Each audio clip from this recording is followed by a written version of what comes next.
Assalamualaikum warahmatullahi wabarakatuh. Perkenalkan, nama saya Yusuf Fernando dengan NIM 012.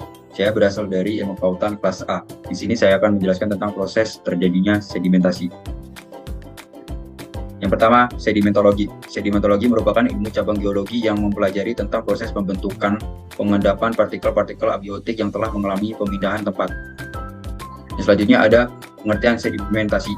Sedimentasi merupakan proses pengendapan partikel abiotik seperti pasir dan tanah, atau bisa dikatakan sedimentasi merupakan pemisahan padat yang berasal dari larutannya yang dipengaruhi oleh gaya gravitasi. Proses sedimentasi atau pengendapan disebabkan oleh beberapa hal, antara lainnya yaitu aliran air, hembusan angin, es atau blaster, dan gravitasi. Kemudian partikel-partikel abiotik tersebut terbawa dan berpindah tempat.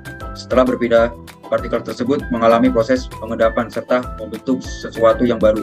Proses sedimentasi bisa terjadi di mana saja, baik di sungai, darat, maupun di laut. Partikel yang dipindahkan yaitu partikel sisa dari pelapukan atau pengikisan batu yang terdahulu, yang terjadi sangat lama sehingga mudah untuk dibawa oleh air dan angin. Kemudian ada ilustrasi terjadinya sedimentasi. Batuan yang terkena hujan, panas matahari, dan angin di hutan maupun di kota. Akibat adanya proses tersebut, batuan-batuan mengalami pelapukan dan menjadi partikel-partikel abiotik. Kemudian partikel tersebut terbawa oleh air hujan dan angin. Partikel-partikel tersebut mulai mengendap di daerah pengendapan, yaitu cekungan.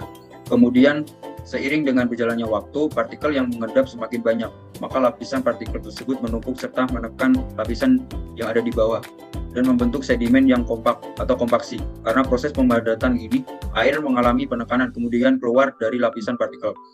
Dengan keluarnya air dari pori-pori, maka partikel tersebut mengalami proses sementasi atau perekatan antar partikel-partikel yang lainnya. Selanjutnya terbentuklah lapisan sedimen. Selanjutnya ada penyebab terjadinya sedimentasi. Menurut Mawardi 2016, faktor penyebab terjadinya sedimentasi yaitu yang pertama, adanya material abiotik yaitu tanah, pasir, serta debu yang akan menjadi bahan pengendapan. Yang kedua, adanya faktor pengangkutan sedimen yang dilakukan oleh angin, air, blaster, dan gaya gravitasi. Yang ketiga, terdapat tempat yang cocok bagi proses sedimentasi baik di darat, sungai, maupun di laut. Yang keempat, terjadinya pengendapan karena adanya perbedaan antara gaya dan arus. Yang kelima, terjadinya perubahan dan pergantian partikel. Yang keenam, diagenis, yaitu perubahan pada saat proses pengendapan berlangsung baik secara kimia maupun fisika.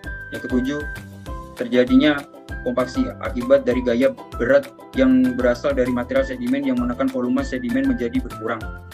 Yang terakhir adalah litifikasi, yaitu akibat terjadinya proses kompaksi secara terus-menerus sehingga partikel sedimen menjadi mengeras. Menurut Sadiman dan Ningsih 2019, jenis-jenis sedimentasi yang berasal dari tenaga alam terdiri dari 4 bagian, yaitu yang pertama, sedimen glasial merupakan sedimen yang dibawa oleh glaster, contohnya yaitu Kemmel, Darmlin, Oscar, serta Vipland. Yang kedua, sedimen aquatis, yaitu sedimen yang dibawa oleh air sungai, biasanya tempat pengendapannya di sepanjang aliran sungai, contohnya yaitu delta yang terdapat pada mulut sungai. Yang ketiga, sedimen aeolis, yaitu sedimen yang dibawa oleh angin, contohnya yaitu bukit pasir yang terdapat di pesisir pantai dan bukit pasir. Yang keempat, sedimen marine, yaitu sedimen yang terbawa oleh air laut, partikel-partikelnya berasal dari hasil abrasi. Sedimen ini terletak di pantai, contohnya yaitu spit, gosong pasir, dan lain-lainnya. Menurut Putra dan Irianto 2022, jenis-jenis sedimentasi menurut tempat pengendapannya yaitu sebagai berikut. Yang pertama, sedimen fluvial, yaitu sedimen yang berasal dari laut dibawa ke sungai melalui air laut dan terjadi pengendapan di sungai tersebut. Contohnya yaitu danau Tapal Kuda, dataran banjir, dan lain-lainnya. Yang kedua, sedimen limnis, yaitu sedimen yang mengendap di lokasi rawa atau danau, contohnya adalah tanah taf. Yang ketiga, sedimentasi glasial, yaitu sedimen yang mengendap di es, contohnya yaitu Oscar, Darmlin, Kemmel, dan Vipland. Yang keempat, sedimen terisentris, yaitu sedimen yang mengendap di dataran yang dipengaruhi oleh air, es, dan angin. Biasanya ditemui pada gurun pasir dan pesisir pantai. Yang terakhir, yang kelima, yaitu sedimen marine, yaitu sedimen yang mengendap di laut, banyak mengandung mineral karbonat, yaitu kapur. Contohnya yaitu nerung, gosong pasir, dan spit. Berikut adalah contoh-contoh gambar dari sedimentasi. Terima kasih. Bila terdapat salah kata, disengaja maupun tidak disengaja, saya mohon minta maaf. Dan sampai jumpa. Wassalamualaikum warahmatullahi wabarakatuh.